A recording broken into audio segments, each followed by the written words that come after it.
Hi everyone, welcome to APSC tutorials. Here I upload videos related to APSC, UPSC, SSC, Bank PO, etc. So share and subscribe the channel as much as possible. So in this video today we'll discuss how architects design buildings. So let's start the video. I also recommend this video for the non-architects as well as for the students of architecture, but not the architects. So before we directly get into how the architects design buildings, let's try to understand what is architecture and who is an architect. So let's see what is architecture. So architecture is a 5 year course offered in various institutes like SPA, IIT, NITA.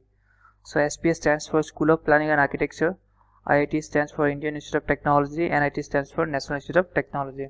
So in different institutes in India like SPA, IIT, NIT and all the other institutes, these 5 years course of architecture is offered. So during 5 years course, a student is exposed to design concepts, graphic design skills, building construction techniques, building materials, structural design skills, climatology, computer softwares, ecology and environment, sustainability, and human psychology. Now see who is an architect. After a successful completion of the course of BA, candidate has to register himself in Council of Architecture to practice architecture in India. A registered person with Council of Architecture can only be defined as an architect in India. So what happens in India after the completion of 5 year BR course, Bachelor of Architecture course, that person has to register himself with Council of Architecture. Then only he can practice architecture as well as he can be called as an architect in India. Let's see the scenario. So what happens when a client goes to an office of an architect? So when a client goes to an office of an architect, a client does give a brief to the architect about his requirement. So the requirement may be of two types. One is a typical requirement like the first one, and second one may be some special features. The requirements include some special features, some special spaces like the swimming pool, outdoor view, open spaces. So these are two different scenarios.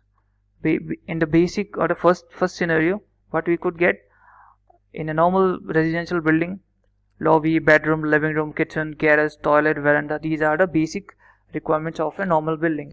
But in case of a special client, maybe he would be requiring an open space, additional open space, swimming pool, outdoor views, special design spaces.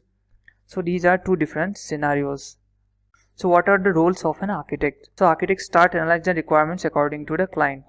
So once the client give you all this requirement, the list of requirement, that architect has to analyze all the requirement. And after analyzing all the requirements, an architect start the design process based on some parameters. So these are the parameters on the basis of which an architect start the design process.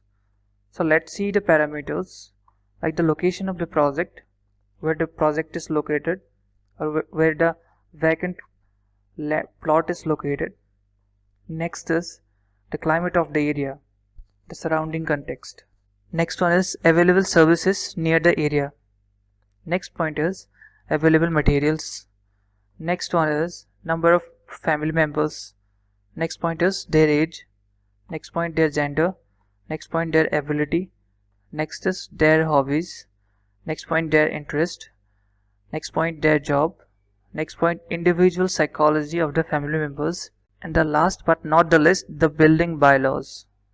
So these are the basic parameters on the basis of which an architect start the design process of a building. So we'll discuss all these parameters one by one. So let's see the first one. Site location of the project. An architect has to address the location of the site, where the site is located. Based on location, design would be different. So like we have three different scenarios. Orientation would be different. The building orientation would be different according to the location of the project. The design of the fenestration would be different according to the location of the project. Basic design or basic shape of the building would be different according to the location of the project. And the design of the facade elements would be different according to the location of the project. Next point, climate of the area. An architect has to take care of the climate of the area. Like we can have three different scenarios. So according to the category of climate, the opening sizes of the building would be different, the thickness of the wall would be different, the treatment on the walls would be different, and design of the roof would be different. So next point, the surrounding context or the neighboring context. So here also we have three different scenarios of surrounding context. So depend on the surroundings, your designs may vary. Like the basic shape of the structure may be different, the facade treatment may be different, the design of fenestration would be different on the basis of the surrounding context. Elevation treatment and elevation element would be different on the basis of neighboring context. The selection of material also would be different on the basis of the surrounding context. So all these things need to be addressed by an architect during the process of building design. The next point is available services near the area. So an architect has to take care whether all the services are available on the site or near the site or not. So this has to be taken in consideration during the process of design. So accordingly, the location of the water tank or the location of the water distribution system, electrical substation, the location of the electrical substation, and the drainage layout plan would be different according to the available services near your plot area. Next point, available materials. The availability of materials is one of the important parameters on the basis of which an architect decide or select the material with which that buildings would be constructed. So according to the availability of material, the facade finishing would be different. So here you could see in this place maybe the availability of stone is more in number. In this scenario, the availability of wood is more in number. So accordingly, on the basis of the availability of materials also, the facade finishing and facade design would be different on a building. Fenestration design would be different, the sizes of fenestration or the sizes of openings would be different, and also the wall thickness would be different according to the availability of materials. So next 3 points. So I have included all these 3 points. So these points are number of family members, their age, their gender. So an architect also take care all these points. How many numbers of members that particular family includes, the age of individual members of that particular family, and also the gender of all the individual member of that particular family. So according to all these data that an architect has to decide and design the design process.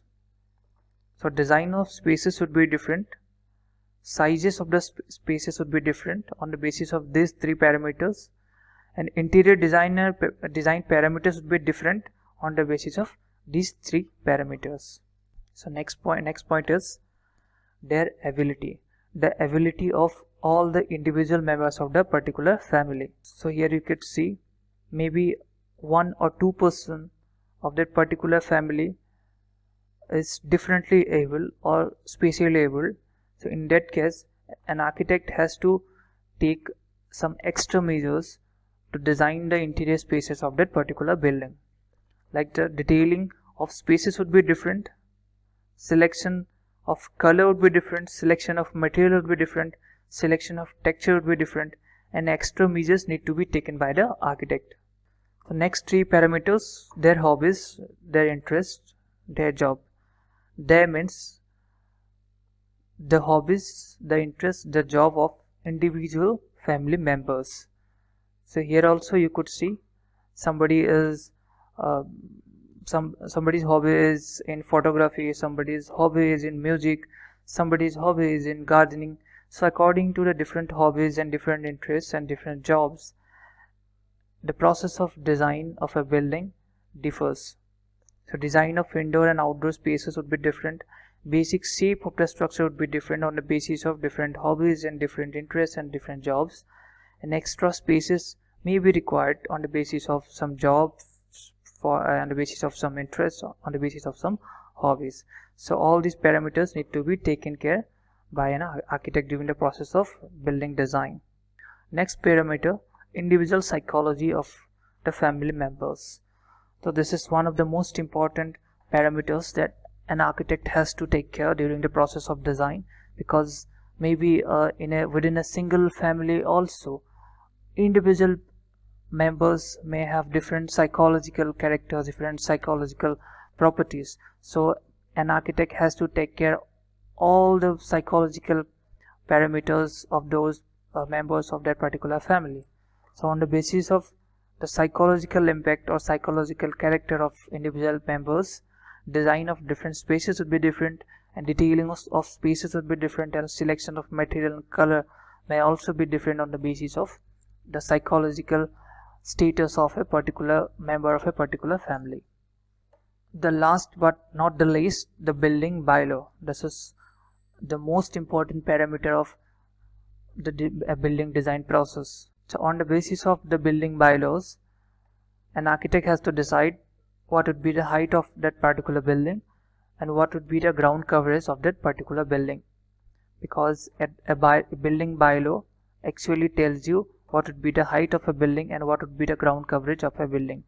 This building bylaw varies in different cities and different states, and also in different countries the building bylaws are different. So according to different bylaws, different sizes an architect would get, different ground coverage an architect would get during the process of design a building. So after all the analysis, an architect comes up with these type of conceptual drawings. So these are the conceptual drawings of a building. In the next stage, the architect have to deliver some working drawings. So here you could see all the dimensions, all the details of the elevation, the details of the fenestration, the details of the roof, windows, doors, all the furniture layouts, electrical layouts. So all these things need to be properly drafted in working drawings, which an architect has to deliver to the contractor. So after delivering the working drawings, the contractor or the builder has to build the design, or he has to execute the design on the real site, and finally this type of a final product comes up. So this is how an architect design a building, and a design is being executed on the real site. So during the process of the design, an architect deals with structural engineer, HVAC consultant, electrical consultant, landscape consultant, environmentalist, planner, design and plan approval authority like the municipal authorities. So these are some consultants that an architect has to deal with during the process of design. So I hope you like the information related to the field of architecture and architects. Thank you for watching.